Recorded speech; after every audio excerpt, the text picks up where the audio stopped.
ඔන්න අදත් ගෙනාවා ඇම්ඩාගේ සුපිරි කතාවක්. ඇම්ඩාගේ ස්පා සැප. දවසක් ඇම්ඩා ගියා ටවුන් එකේ තියෙන අලුත්ම ස්පා එකකට. මොගියේ හෙන සල්ලිකාරයෙක් වගේ ඇඳලා කරලා. රිසෙප්ෂන් එකේ හිටපු ලස්සන කෙල්ලව දැකපු ගමන් ඇම්ඩාට මාර අයිඩියා එකක් ආවා. නංගි මට මේ අවුරුද්දේ ලැබුණු බෝනස් එකෙන් හොඳ සැපක් ගන්න ඕනේ. මට රුපියල් 20000ක විතර පුල් පැකේජ් එකක් දෙන්න. සල්ලි ප්‍රශ්නයක් නෑ. කෙල්ල හිතුවා අද නම් නියම ගොනෙක් අවුනේ කියලා. කෙල්ල ඇම්ඩාව හොඳ AC කාමරයකට දාලා මසාජ් කරන්න ලෑස්ති වුණා. ඇම්ඩා මසාජ් එක ගන්න ගමන් කෙල්ල එක්ක හෙන පැණි හැල්ලක් දැම්මා. නංගි ඔයා හරි ලස්සනයි. මම හිතාගෙන ඉන්නේ මගේ අලුත් බිස්නස් එකේ මැනේජර් විදියට ඔයාව ගන්න. හැබැයි මට මීට වඩා වැඩි යමක් ඕනේ. ඔයා දන්නවනේ මම කියන දේ ඔයාට තේරෙනව නේද?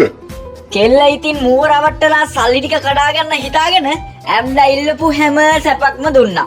පැය දෙකක් විතර මාර මාතල් එකක් ගත්ත ඇම්ඩා වැඩේ ඉවර වුණ ගමන්ම හෙන බැරෑරු මූණක් දාගත්තා. නංගි ඇත්තටම මම මාර සතුටු වුණා. දැන් මම සල්ලි දෙන්න ඕනේ රිසෙප්ෂන් එකටද නැත්නම් ඔයාටද? සර් රිසෙප්ෂන් එකට ගෙවන්න. මට ටිප් එකක් දෙන්නකෝ. ඇම්ඩා සාක්කුවට අත දාලා බලලා එකපාරටම කලබල වුණා. ඇම්ඩා තමන්ගේ අතේ තිබෙන දිලිසෙන අලුත්ම iPhone එක කෙල්ල අතට දීලා සරම දාගෙන එළියට දිව්වා.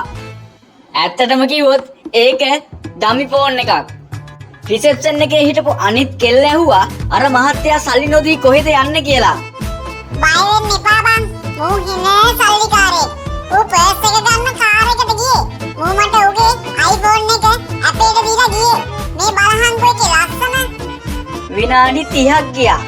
පැයකුත් ගියා. ඇම්ඩාවේ නෑ. කෙල්ල හිමින් සැරේ ෆෝන් එක ඔන් කරන්න බැලුවා. ඒක ඔන් වෙන්නේ නෑ. ඊට පස්සේ කෙල්ල ෆෝන් එකේ කවර ගැලවුවා. ඒක ඇතුලේ තිබුණේ පොඩි කොල කෑල්ලක්. ඒකේ මෙහෙම ගහලා තිබුණා. නංගි මම ෆෝන් එකක් නැති හිඟන්නෙක් වුණාට මසාජ් එක නම් සුපිරි. මම ගියා iPhone එක ඔයාම තියාගන්න.